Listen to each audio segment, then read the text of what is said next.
আমি একজন wheel chair person. আমি হুইল চেয়ার ব্যবহার করি। তো আমি সারাদিন এই হুইল চেয়ারে বসে কি করি সেটাই আজ বলবো। আসসালামু আলাইকুম, কেমন আছেন সবাই? আলহামদুলিল্লাহ, আপনাদের দোয়ায় আমি ভালো আছি। আমি হুইল চেয়ারে বসে যা করি সারাদিনে সেটা আমি খুব সংক্ষিপ্তভাবে সবটুকু ধরে দেখাতে পারবো না। তো একটু যা পারি সেটাই আমি আজ দেখাবো।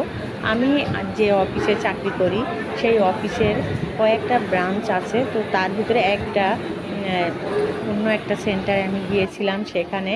তো আমরা কিভাবে যাওয়া আসা করি সেটা আমি নিশ্চয়ই এই যে দেখাতে পারতেছি আপনাদেরকে।